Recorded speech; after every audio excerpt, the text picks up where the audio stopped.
undiagnosed ADHD. Oh, yeah. No, this is a mental health podcast. Yeah. Welcome. It is an undiagnosed mental health podcast in which we just ask This is an intervention where you for can all get of drugs. That's fair. We need it. It's okay. Please get therapy. We're all gonna just corner each other and talk about how we all need a fucking therapist. It's okay, we don't have therapy, we just have horror movies. If it's not a good look, why do I wear it so well? Pardon me, I mistook your pretty face for someone else, but you just have to do. Because you see, it's getting late. It's a bleak point of view that keeps the guilt from off my plate. 'Cause Welcome to Not Your Final Girl, a podcast about women and horror and stuff that scares us. I'm Candace, and I'm here with Ariel and Gabby, as always. Ariel and Gabby. Hi. Introduce yourself so Yes, we know what I'm your Gabby. voices sound like. I'm And we're Gabby. here with Natalie, our friend who wants to talk about some scary movies with us. Oh, hi. Who are you? Who are you? Existential. Get super existential. I don't No, just want kidding. one No, I'm just yet. kidding.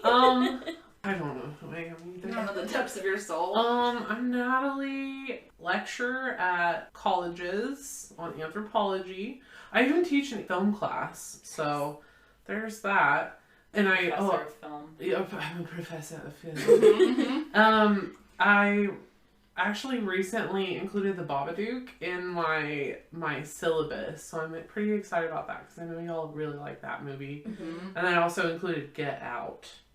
Nice. And if I had my way, which I do, but I'm lazy and changing things takes effort, I would do just the anthropology through horror.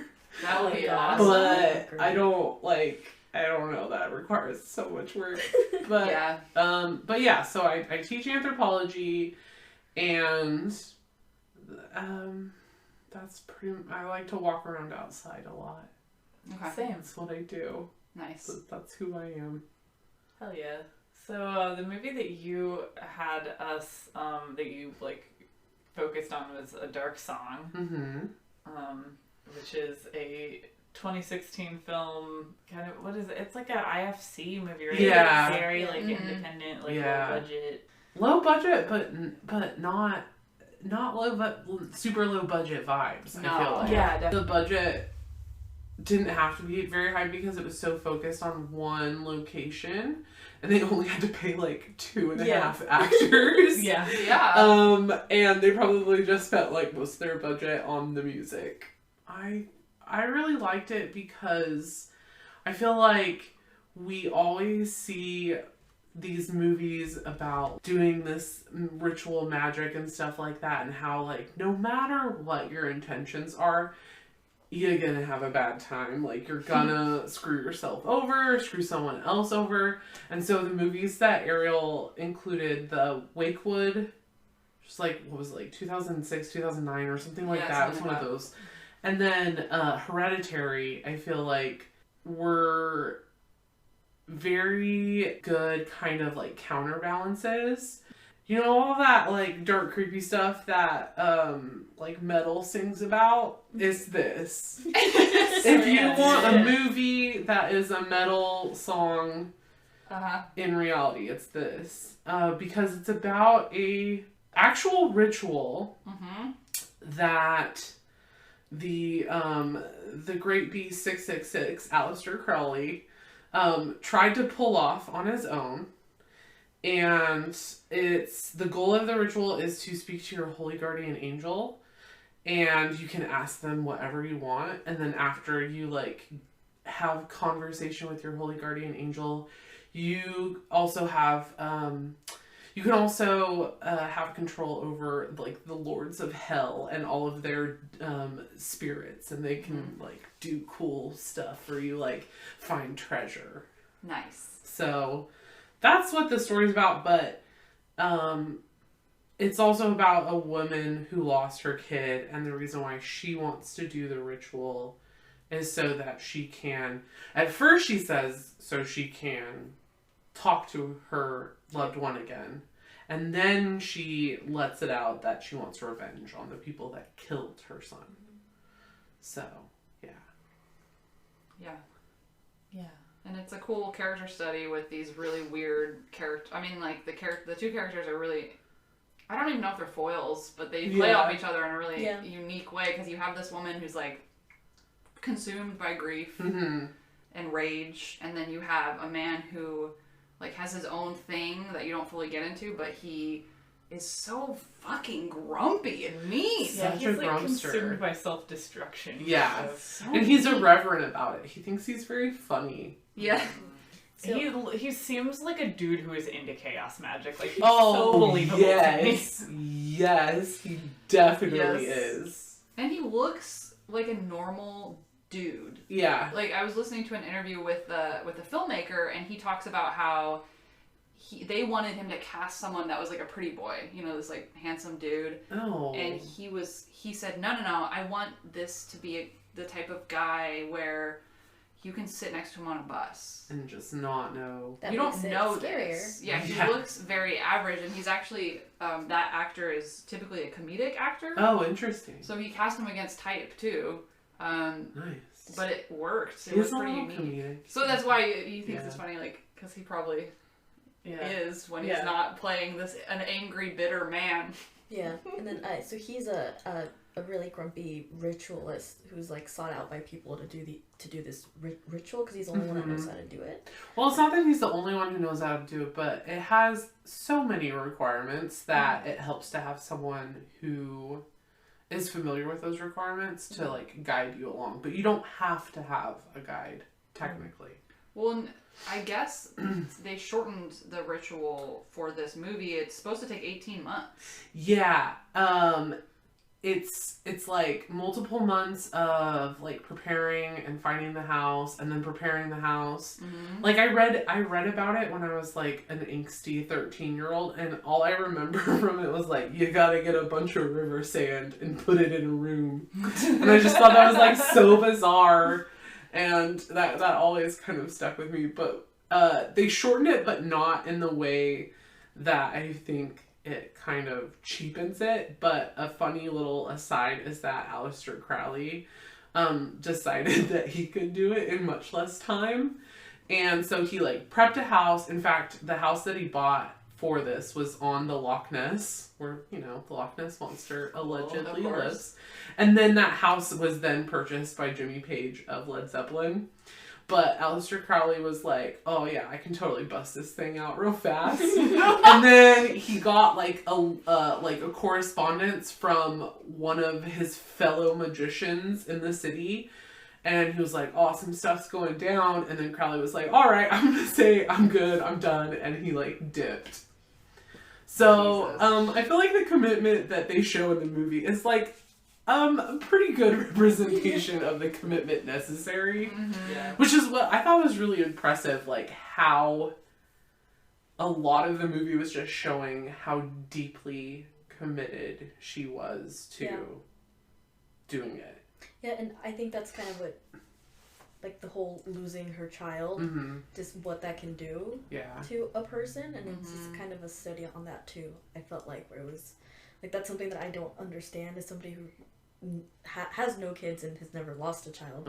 Just like, holy shit, like that sheer amount of grief is like the sole like reason that she's doing this, and it's so intense. Yeah, it's There's represented so much like going on. It's represented in kind of a subtle way to me too, because it's like I feel like, especially when we're talking about like Hereditary, makes it a big deal of like the actual process of grief and mourning, and like there's a lot of like, you know, kind of like screaming and moaning about it, which like is amazing. But also in this, it's like she's like past focused. that point, and it's like to the point where like, you know, you're watching and you're like, why is she doing this? And then it's like she's like, you're just watching her suffer so much, and it's like it requires some kind of extrapolation, like, well, she's already suffered so much, this is like nothing.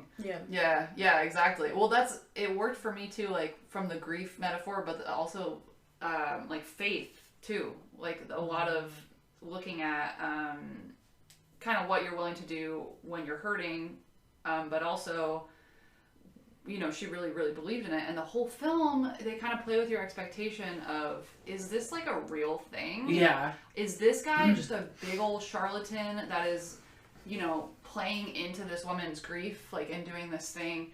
The whole, like, it takes a long time for you to kind of get confirmation on whether or not there's going to be some payoff. Yeah. Because even some of the stuff that they're taking as signs, where they hear a dog barking outside, yeah, you're like, yeah, you're like, but that happens. Yeah, they're in the middle of nowhere, but like, it's nature. That's how nature works. Yeah, there's animals out there. They're like, oh, it's working. There's a dog barking. Yeah. But I love that, like, it was real, and it didn't feel like they were gonna, you know, pull the rug out from under you, because they could have. You know, it could have been a movie where he's sneaking around and putting the flowers in there, but it looked at how, because I feel like the strength of the metaphor was there too. If you're treating it like it's a real, which kind of had multiple layers because it's based on a real book, and then they made it like, hey, this happened.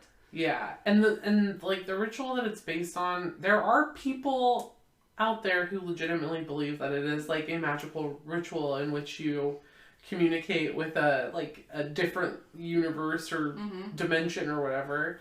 But I mean, some like more chaos magic type perspectives on it are like, no, this is just like deep, intense, self-reflective psychology. And you're just like psyching yourself up. That's the purpose of all of the bullshit that you do. Right. All of the hardship that you go through is just like deeply symbolic of the psychological kind of journey that you go on to get over your grief. Yeah. But then, you know, there's plenty of people who are like, no, it's real. that. But he said in like the Solomon guy, which Solomon is also a reference to the thing. Yeah.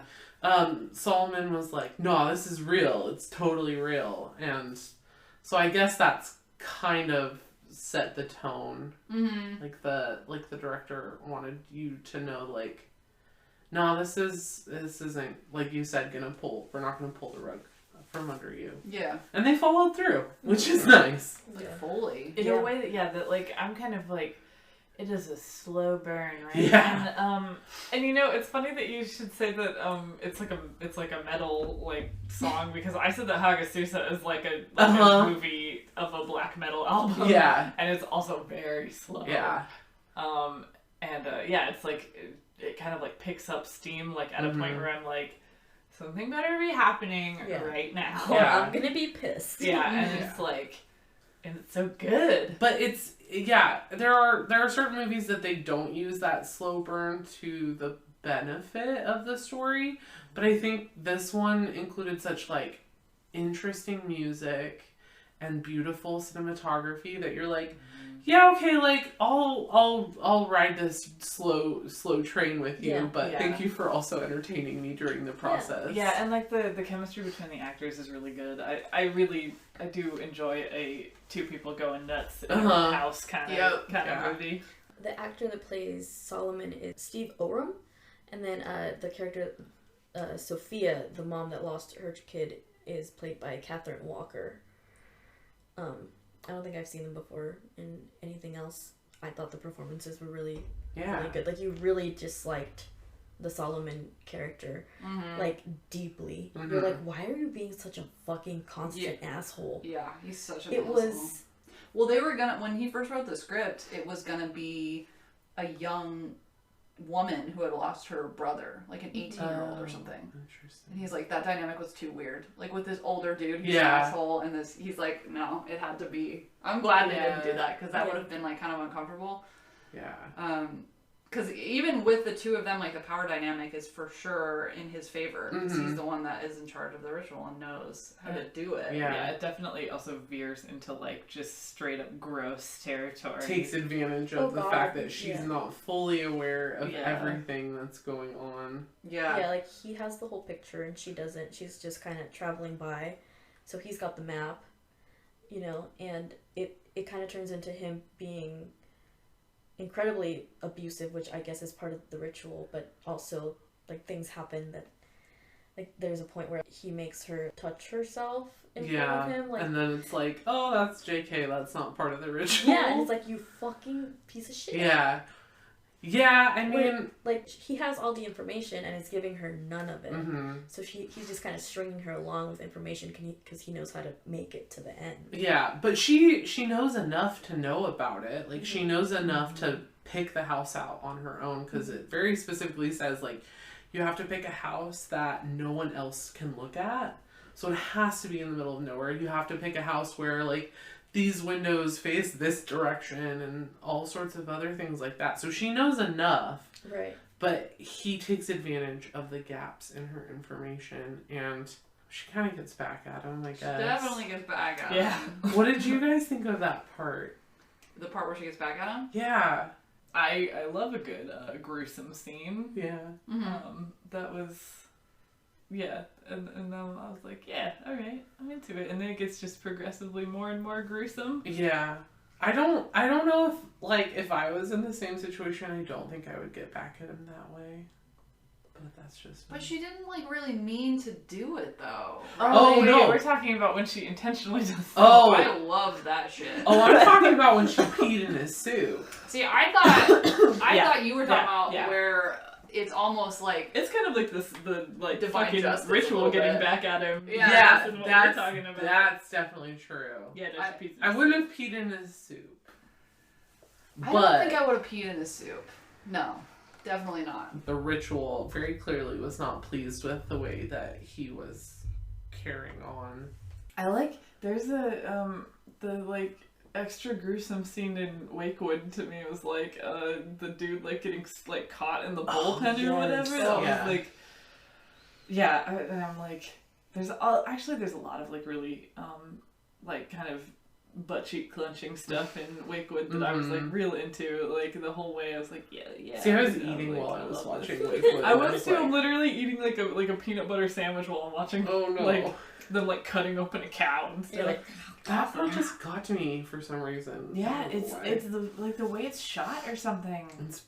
It's particularly gruesome. Yeah, but there is like something about like as a movie's going along and then just something really like disgusting happens and I'm like, yeah. It breaks up the momentum and is like, hey, check this gross stuff out. Yeah, like it's like when you get some like horror.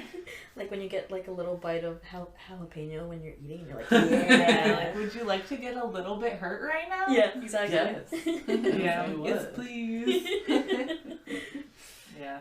So that's how I felt when old boy got stabbed through his little whatever. With, oh, and then she had to pull it out. That part is really like, nasty. The tugging part where she's trying to get it out and she doesn't know how much force to use. So and she's like, and he's just like, and he asks, "Is it clean?" Yeah.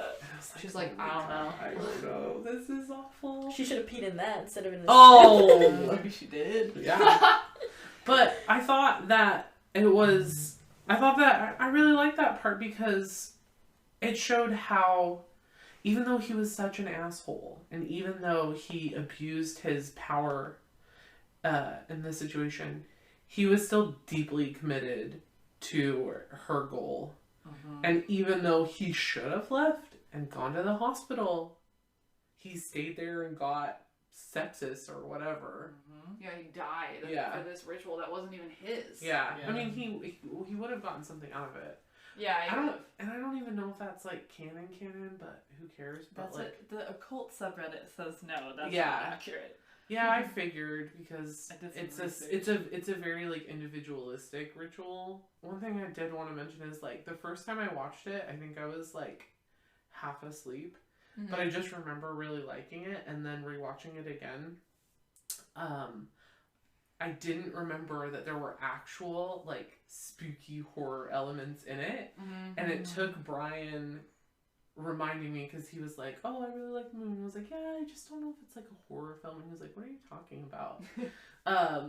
But, like, watching it again last night, it was genuinely creepy when he's dead and she starts maybe hallucinating, maybe it's real, and then it's proven to be very much real because her finger is gone. Yeah, when they fucking clip her finger. Yes! I've never seen demons like portrayed in this way. Yeah. I really liked how, first of all, how they look. It's like they're kind of like pasty and just weird. That was a really creepy way to do it. And then, like I just never seen it where they just whenever you see something in hell, like it's usually so hokey or so B-film. Yeah. And this was, I mean, felt kind of like theater, but in a really, really good way. Like I was really like high art theater. Yeah. And when she and the faces, right? Yeah. When she ran up the stairs and the way they're doing the camera work, where it goes up and she's getting up the stairs and then they're dragging her back and you see the camera. So you're in her perspective and you're seeing it happen. Yeah. I loved that little bit of camera work. Like, I'm sure, like, it's not anything that's very fancy, but, like, it tells me, like, they were really thinking of how they wanted you, like, the audience to feel when they were watching that. Yeah, that's, well, I mean, compared to Wakewood, whose camera work kind of upset me on occasion. We will talk about that because it upset me too, actually.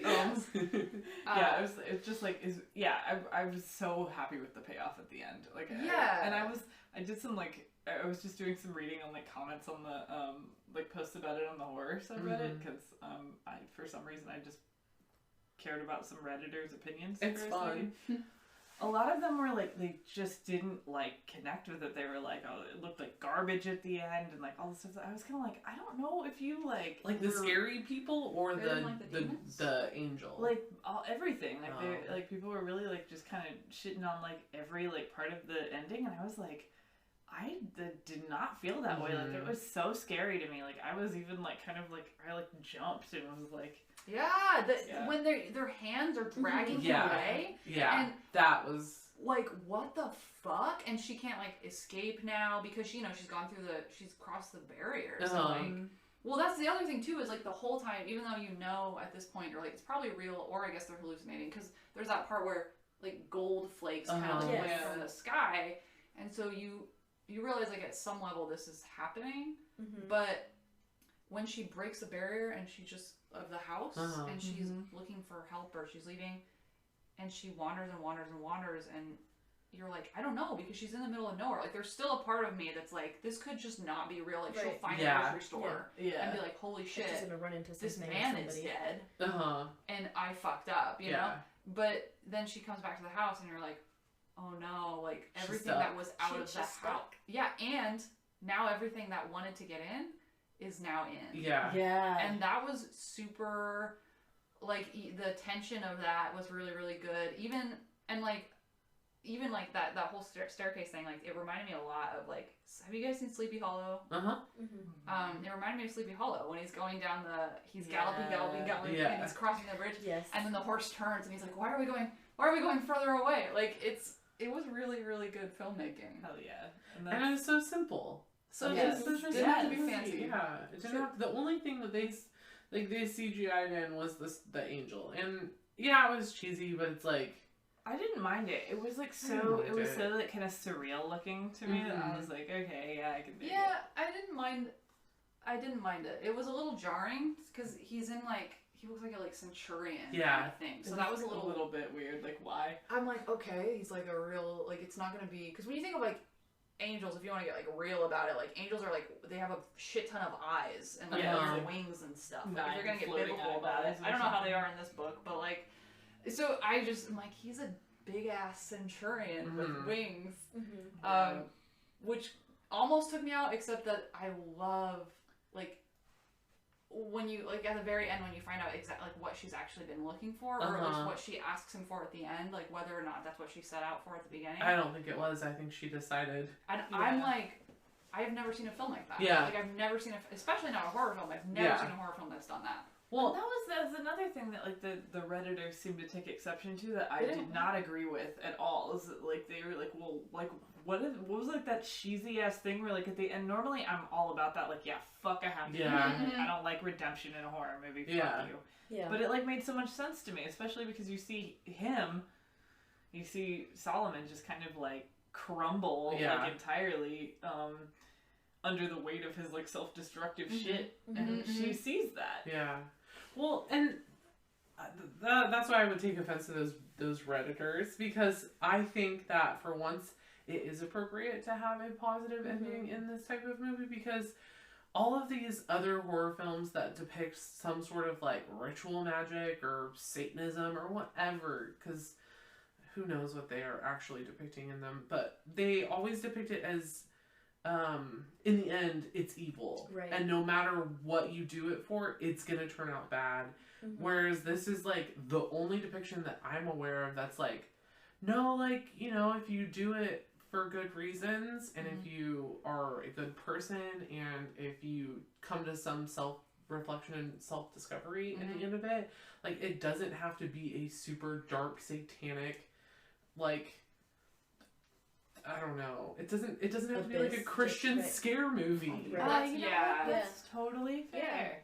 Yeah, I hadn't thought about that. Yeah, I think most of them treat, like, the act of turning to any sort of magic as, like, an act of hubris that's gonna have downfall. Yeah. And that's fucking dumb. Like, that's why the faith metaphor really, really works for me. Because it's not... Sure, it's not a faith that, like, we recognize. You know, I didn't know this was a book. I mean, I could tell it was probably based on something real. Based on something. There was kind of a little too much background for me to be like, oh, they made this up. Yeah, totally. Yeah, that's a lot of work. There's like tons of books. I don't know people who, like, chill and do this shit, right. You know, like, instead of going to church.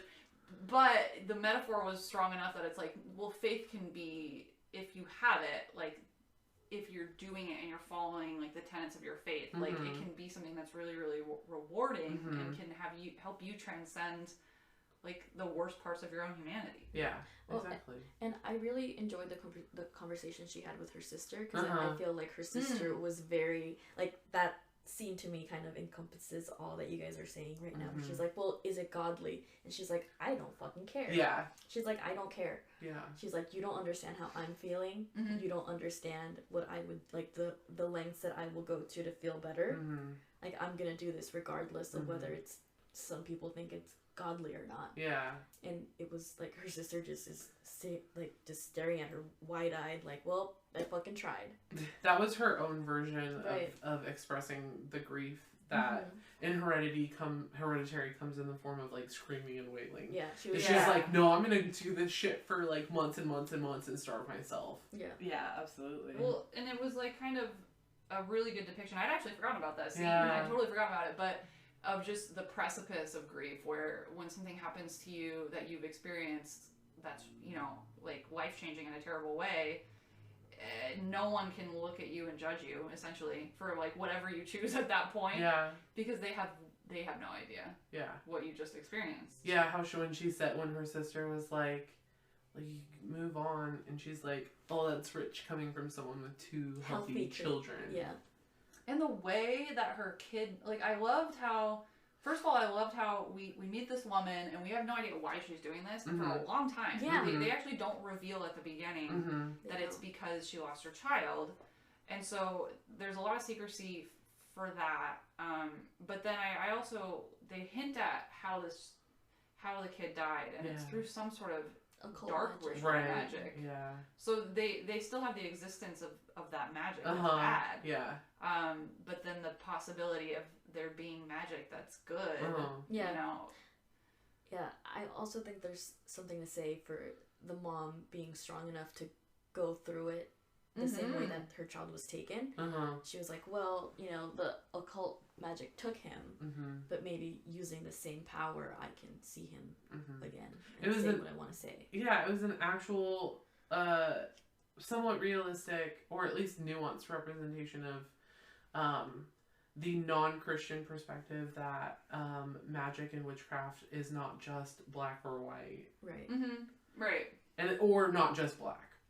It's not just evil and satanic, and so well, I'm not going to say it doesn't have anything to do with Satan, because it kind of does, because one of the powers that you get after you talk to your holy guardian angel is, like I said, the ability to call on the lords of hell, and they do all these, like, favors for you, and one of the lords of hell that you can call on is King Payman. I know, I saw that in the book.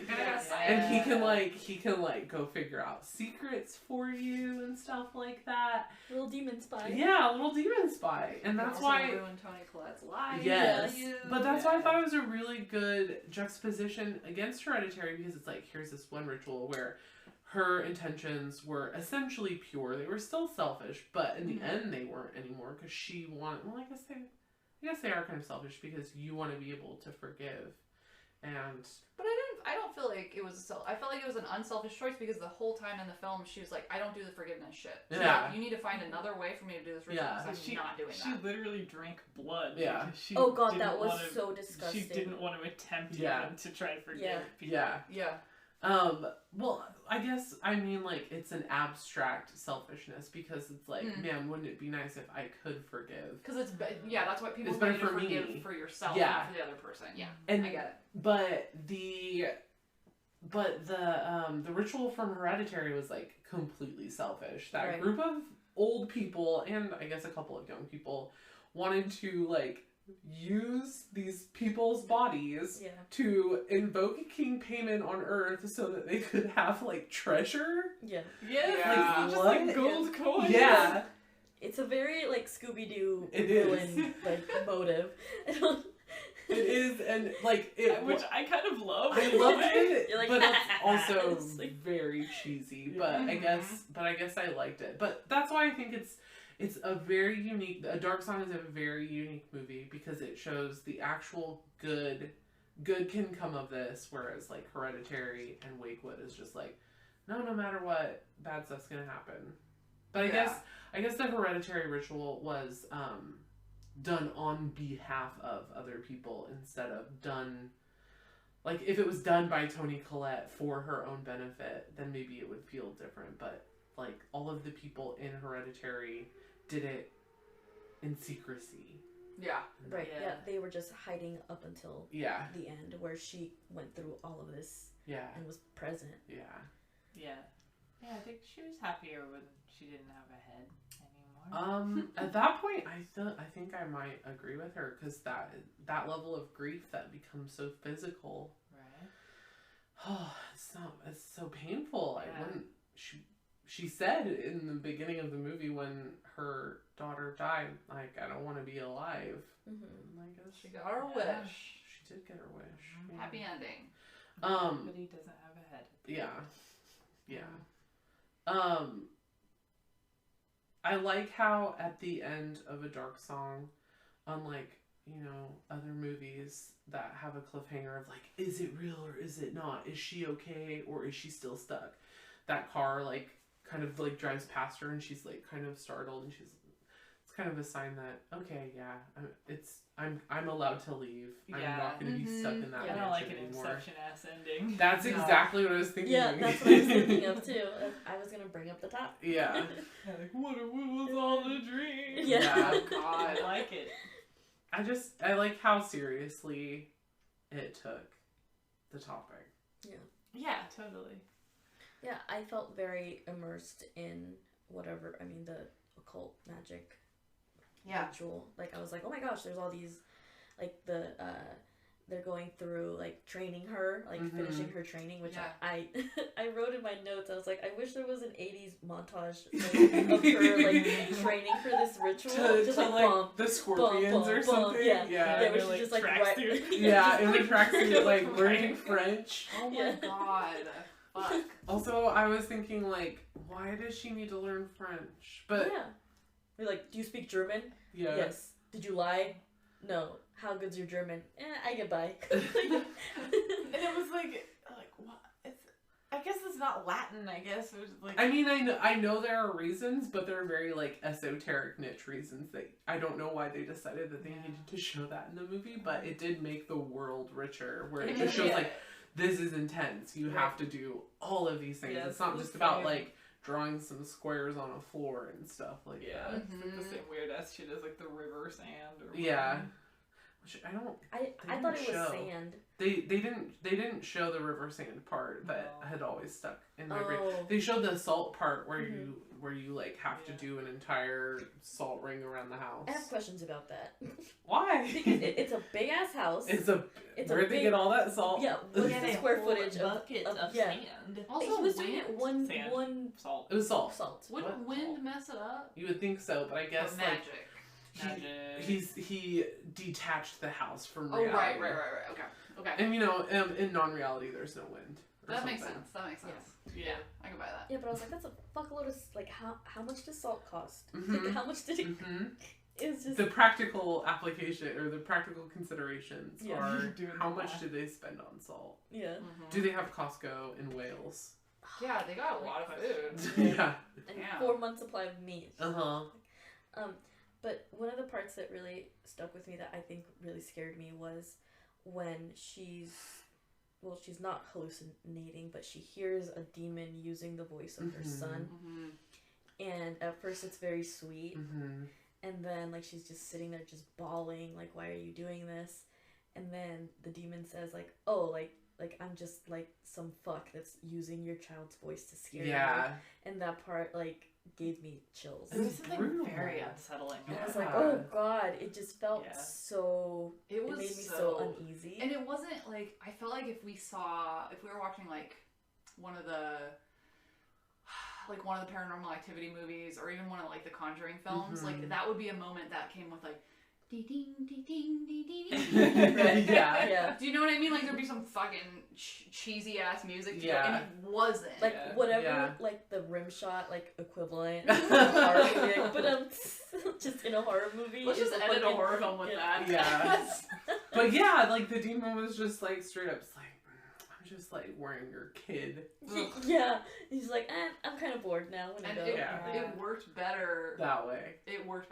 Yeah. Well, it was interesting, the juxtaposition. I think part of the reason too the demons freaked me out so much once they were corporeal, or at least in the house and you could see them, was they did that one at least fucked with her, and you knew the dog was also something part of their crew. Yeah, part of the posse, but.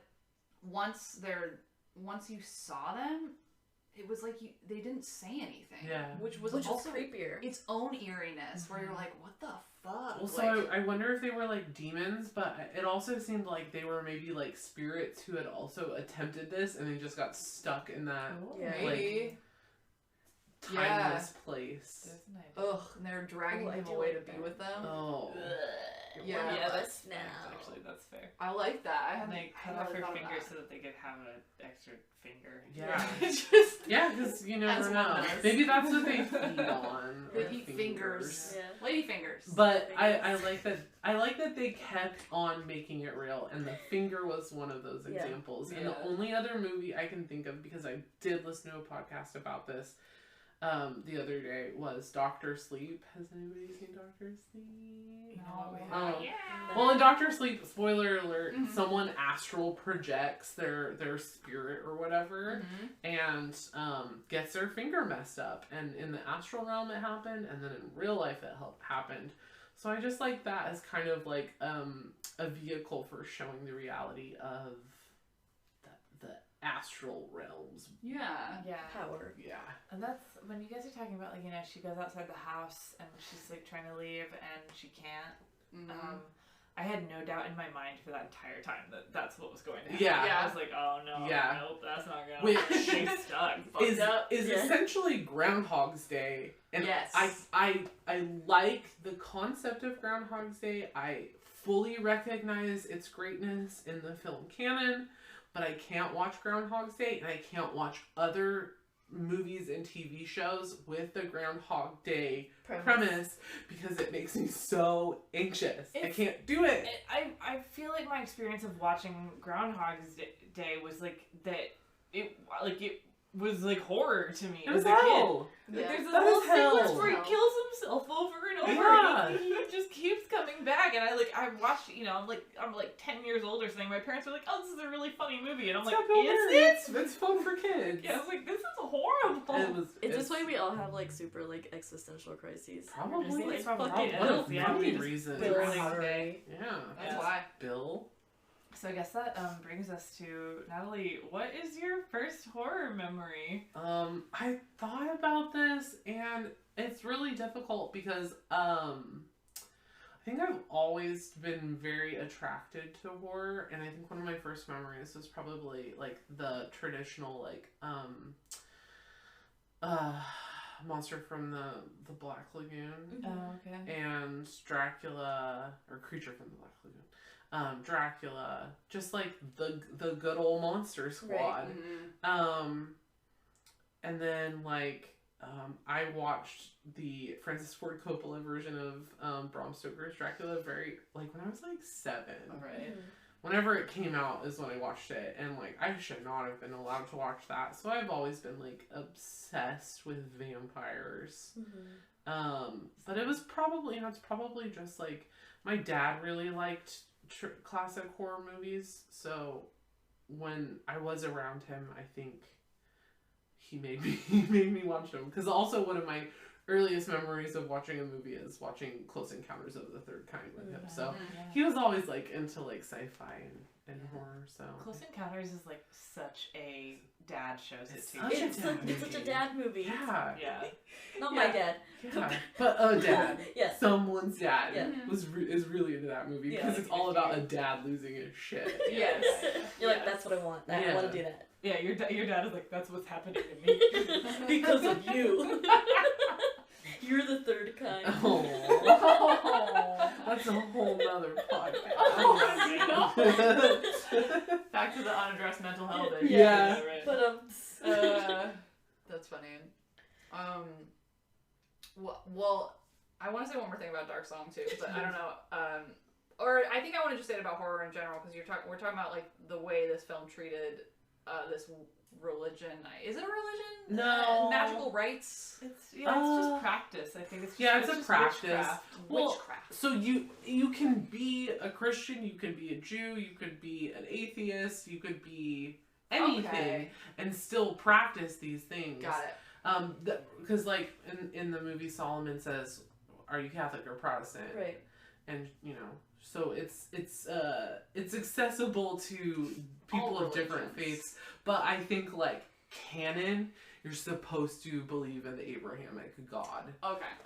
Okay. So You're also not supposed to be a woman, obviously. Like that's Right. usually canon too. You're not supposed to be a woman unless you're a virgin. That's just because all those Order of the Golden Dawn dudes were just big old nerds. Yeah, but they didn't know allow how to women talk in to there. girls. Well, so the guy who translated this, McGregor Mathers, he was like, and I got this from a podcast that I had listened to about the book. Apparently he was like, no, or he didn't say we can't let women do it. In fact, there were women in the Golden Dawn and stuff like that. But he was like, if they practice as much as we do, they're going to surpass us. They're going to be better than us. They can't be allowed in the club because Wow. they will run the club. They can be allowed in the club, but they can't be president. It's the same reason why it's hard to find a good D&D game as a woman. Same reason. Nerds. Nerds, gatekeepers. Gatekeeper ass nerds. Fucking it up. Yeah. Yeah. I feel like horror a lot, even though like we all love horror, so it's safe to talk a little shit about the genre. Probably. Yeah, absolutely. It really can tend toward the best horror doesn't, but it can tend toward making fun of what is weird or unusual or othering it, right? Yeah. So in a way that's not self-aware. So we talk about like Midsommar and how they have the one guy, Ari Aster's portrayal of people that might be different. Yeah, my least favorite thing is his use of like facial deformities as like whoa, spooky. Yes. Yeah. So it's very Disney, like where like you can obviously tell who like the bad person is. Yeah. Where it's very like Star Wars. Yeah. So like horror can do that, and some of it is like that's like like the other is a psychological concept. Like you are creating something that is other than you and saying that's not me and that's how I define myself. Like that's a big thing of horror, but this film like rejects that. You know, like it's saying like, hey, you can find solidarity or something to relate to in something that could easily be categorized as other than you. Yeah. Which was cool. I mean, it's cool to see that. And that's also, I think, why I like their move to have redemption at the end. Because it felt also not rejecting the genre in a bad way, but almost transcending it a little bit. Yeah. Challenging it. It also it felt earned, I think, more than any. True. She fucking worked for it. Yeah. So hard. She fucking worked for it. Harder than I've ever worked for anything in my life. Yeah, like I don't know if I would ever do that for anything, but yeah, it was earned, and it felt good. It didn't feel like it was handed to you like on a platter. Like here's a happy ending. Because we went through it with her too. Yeah. So. Which is why I think the ritual in Wakewood has an unhappy ending, because while they had to do some gnarly shit like dig up their dead daughter and use someone else's dead husband and do the other ritual, it was like a 2-day process. Like I feel like it's almost like symbolic of a pilgrimage. The easier the pilgrimage, the less the payoff. The harder the pilgrimage, the more the payoff. Right. She went through months and months of this like insane discipline, and so her payoff was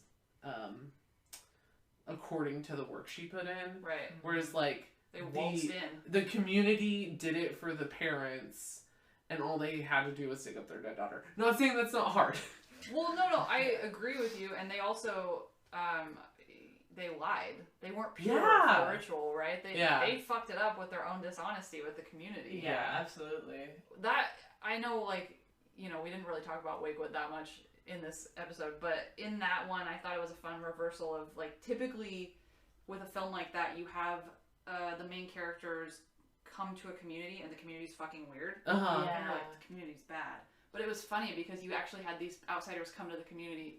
I guess in a way that Midsummer was, where you had the outsiders come to the community, and the outsiders are kind like fucking dumb. The weird dumb people. Yeah, like they fucked it up in Wakewood. The community is just it's just itself. It's not you know, it's not like secretly sinister. It just it just follows different rules. But it's also not going to advertise like, hey, we'll bring your dead kid back if you like come live with us, because I want to see that billboard. But my boyfriend Jordan brought up he was like, oh, this is just like Pet Sematary without the pets.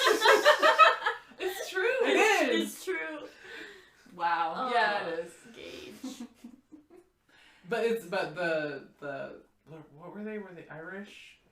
Irish. Yeah. This is the Irish version. This is Pet Sematary. Irish version. Yeah, well, I guess if you think about Hereditary, like, it's technically a happy ending because the people working towards the ritual, they got what they wanted. It wasn't Tony Collette, and they put in a shit ton, like, multi-generational levels of work, and then they got a happy ending. Yeah. But people were very hurt in the process.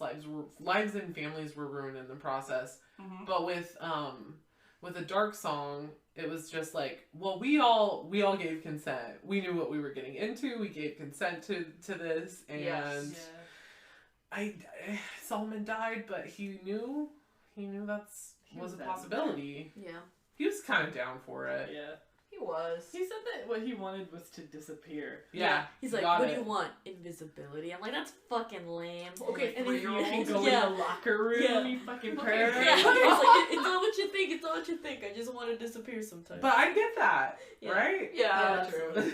I get that. It was such a jarring. Like, I liked it because it made me feel like he was a real person. Because I feel like in a movie you're gonna be like, I want to feel like some bullshit response, like some fucking Tinder bio shit. Yeah. But he was like, no, I just want to be invisible. I'm like, excuse me? I'm like, wait, what? Like, it was jarring. It was like, wait, what did I hear him say? Like, this guy who's doing this super complicated occult ritual? Like, I just want to be invisible, dude? Like, that was great because it felt like suddenly I'm like, you're a person and I don't like know all of you. And I didn't hate him in the end. I didn't hate him. Even though he was like a creeper. I didn't hate him. He was shitty, but he didn't feel, I mean, even with that scene, he didn't feel predatory. Yeah. And he was never physically, like, the power dynamic existed, but except for that, like, he did that one time, but the rest of the time he did not exploit that dynamic. Yeah. Yeah. It was just a hell of a fucking time to exploit it. Yeah. Yeah, I mean, it was a pretty bad exploitation of it. She did pee in his soup, so. But this is, like, the first film of, like, 3 podcasts where, like, no one was raped. So, like, I'd say that's I swear to God, there's been so much rape. We like talking about rape, apparently, because it's a lot. I don't know if we like to, we just keep watching movies that happen. Yeah. It just happens. It is often used as a mechanism for whatever they're trying to get across. Yeah, it and is. I just, like, don't know if I'm okay with it. I'm not down usually. I mean, I'm not saying it's like hands off, don't ever talk about it, don't ever depict it or anything, but it's just like, can we be a little bit more careful? Can we be a little bit more picky? Yeah. Or like creative sometimes. Yeah. Right? Like, do we have to just do that? It feels like using like a nuke to kill like a mouse. It's too much. Yeah. Just be a little bit more fucking selective. I'm just like, can we not bring this up? There are other traumatic experiences that you like can getting your finger ripped off by demons. Getting your finger not ripped off. Fucking clamped off. With like a giant pair of like pliers, or I don't even know what those were. I think it was pliers. They were industrial size. Let's make that the trope that everyone overuses. Yeah. Just rip it off. Oh god, another movie where they clip off a finger. God damn it. Not right so again. tired of this. But I would way rather see that than another rape scene. Oh, yeah. Same. Yeah. But I guess that's like something I really appreciate about Ari Aster is that he doesn't, in the 2 movies so far, it hasn't been a thing. Yeah, he's been like very in tune with female experience in my in like my like viewing of these movies. Yeah, you guys made an interesting point. The last one that you guys put out, I didn't know Ari Aster was a dude either. Yeah. When I first watched his Yeah. I was just like, he could be either. Yeah. But also a little bit feminine because he actually, like, I've cried like that about things. Oh yeah. Mm-hmm. And I was just like, dang, like, he's been through some stuff. Or he knows how to pick people who have been through some stuff who are capable of showing that. Yeah, I do feel like part of it is like coaching your actors to be like, to just like let it out, you know? I felt like scene in Wakewood where the dude gets like kicked to death by a bull or whatever. Or by a cow, I don't even remember. It was a cow. It was a cow. It's like that scene is played so like quietly, like they're like, oh, he's dead. Yeah. I was like, this is not how you react to a person violently dying in front of you. I think they're like, sometimes in horror movies the scream is overplayed, but I think it would have been appropriate there. I probably would have been like, what? But I guess like I probably would have. In that movie, their relationship to death is a little different. So like maybe for them, they were like, or like, he'll come back. He'll come Don't back. worry. It's only for 3 that's days. true. It's only for 3 days, but it's still like, can you imagine if that was like a normal thing? Like I wouldn't be that. I'd be like, I'll be sad next time. Yeah. Next time we'll be sad when you leave. Yeah. It's gonna be okay. I'll process it then. For later. Would you, if you lived in Wakewood and you lost someone, would you wait several months so you could like prepare yourself and then get another little pick me up and then be complete sad? I feel like I would just like write in a journal for that whole time, and then when they were there, I'd waste all my time being like, read my journal entries that were for you. Oh. And they'd be like, and they're like, this is huge not waste. how I wanted to spend my 3 days. Yeah, right. I guess you come back from the dead and like, Ariel, please. You have homework for me? And I'm like, perched Ariel, on the I want edge to go of to your the Grand seat. Canyon. It's like the thing too where like someone wants you to read something and they're like watching you react. Did you think that was funny? That thing that I thought in there? Did you like that part? Oh, it's okay. That's cool. I don't like recommending shit. Die. No one wants to die if they're my friend in Wakewood because like, fuck, I don't want to come back and have to deal with that. Please. You die first. Like, Ariel, tell me all the shit before I die the first time. But when I come back, all I want to do is eat pizza. Yeah, it's true. Eat pizza and ride roller coasters. But what did you guys think about I don't know, the dynamic in Wakewood was a little bit like, man, to me, between the husband and the wife, because it was like she was the one who desperately wanted the kid back. And I felt like that was just like a little trite. Yeah. Like I want a dad to be like super sad and want that kid back no matter what. Just distraught. Just absolutely wrecked. Yeah. We need sad dad horror movies. We need some sad dad movies. movies. Sad dad horror. Mm-hmm. Yeah. Mm-hmm. It's a new hashtag. Okay, if anybody knows any sad dad horror movies, we need to please know. hit us up and tell them to us because I can't think of any off the top of my head right now. And I want want to do Channing Tatum to be a sad dad in a horror movie. No, I don't. He looks like a thumb. I know he does, but like I think he would play a really good sad dad. Why? I don't know. I just have a feeling. He just kind of looks like John Cena to me. Yeah. And I hate it. But not as gross. Yeah, but I'm just gross. like picture John Cena in all of Channing Tatum's roles, and I hate it. Can you imagine him weeping over his daughter in a horror film? Like he's Tony Collette. Okay. No. Alright. Okay. I want it. I want it All right. bad. Yeah. I'm thinking about it. I just found my thing. Yeah, that's your kink. Yeah. You need to become a director now. So Yeah. you can do that. And to Channing Tatum is my muse. Even though I'm in like no way sexually attracted to Channing Tatum at Like, all. hey, do you remember like what's the stripper movie? The Magic Mike. Yeah, do you remember Magic Mike? I need you to channel more Magic Mike. Turn the Magic Mike 20% down. I know it's a joke, 10% but up. like to be real, I was going through some bad shit at one point in my life, and I kept watching Magic Mike and Magic Mike XL, and like it just like it didn't make me feel better. It just took the edge off. Yeah. This is like the Vine compilation that I watched like 80 times over the space of a couple months. Yeah. It worked. Like, this isn't making me feel better, but it's just. But it's here not for making me feel worse. Yeah. Yeah. Like everything else. Yeah. So at least there's that. I feel that. Yeah. Alright, so now we need Channing Tatum to suffer in a movie. Yeah. So we can talk about it on the podcast. Everyone tag Channing Tatum and then use the hashtag #SadDadHorror. Just do it. Let's see what happens. Sad dad horror.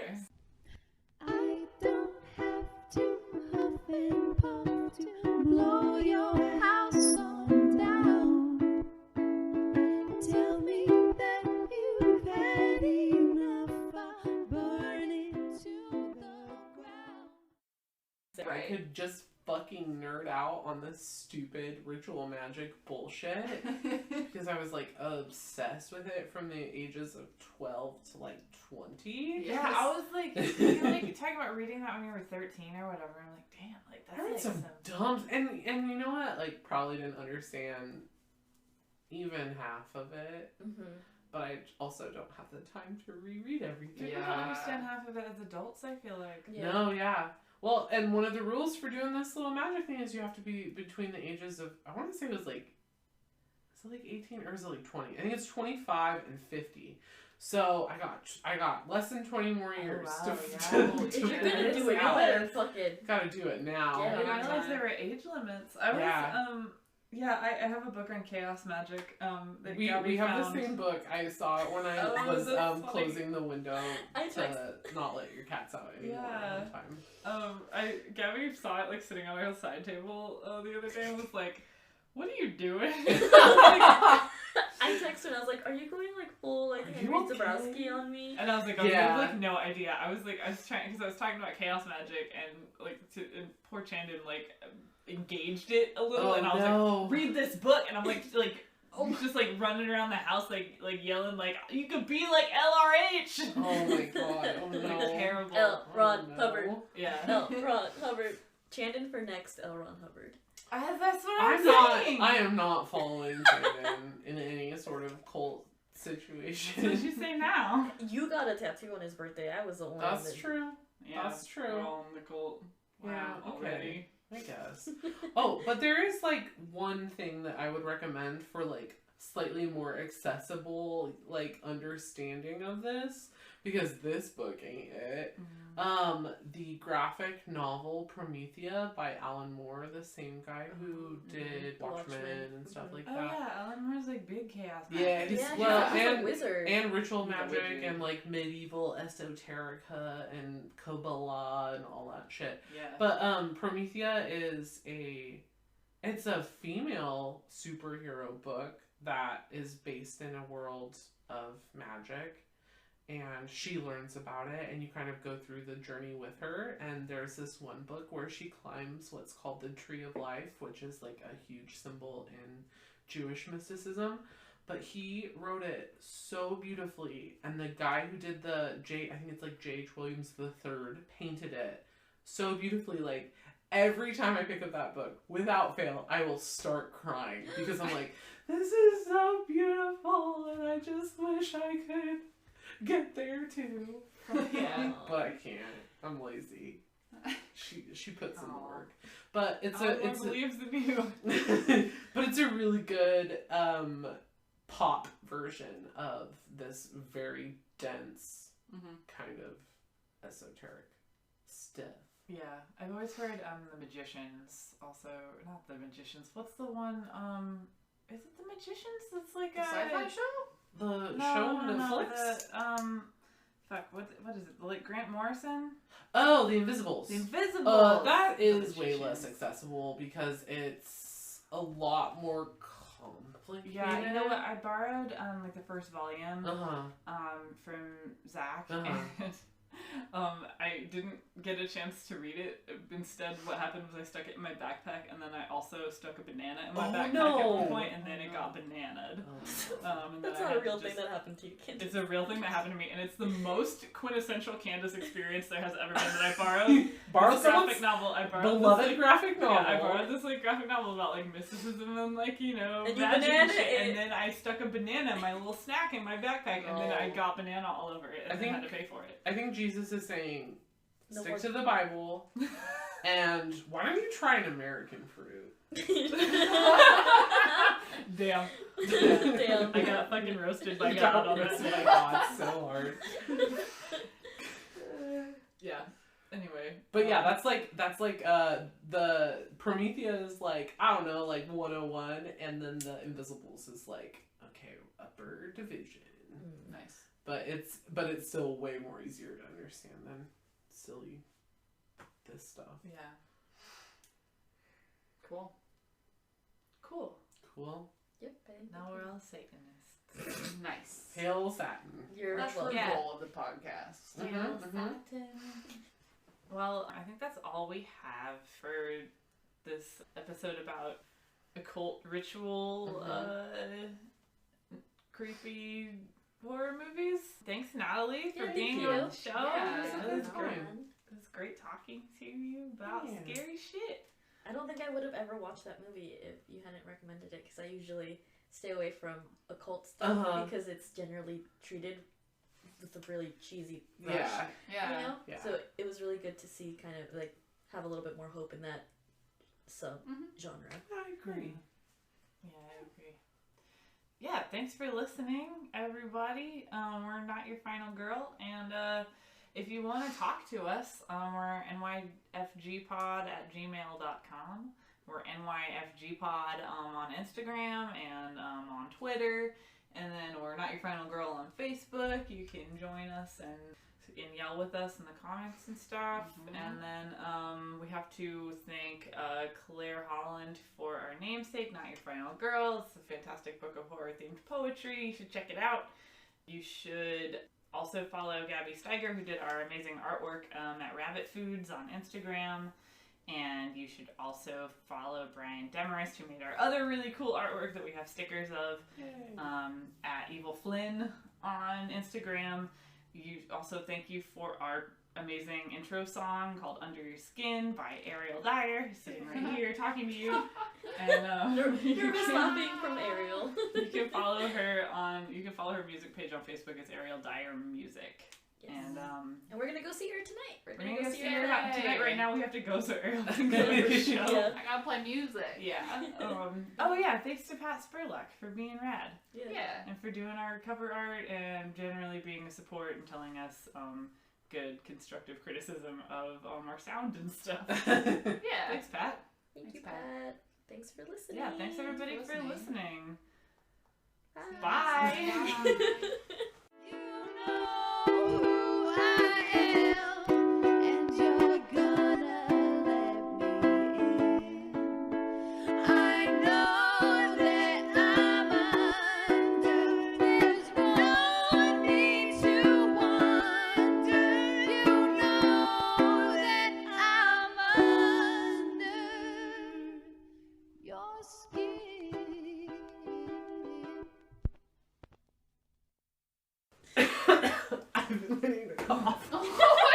My life. I have such respiratory system issues that and then now I'm like, is it coronavirus?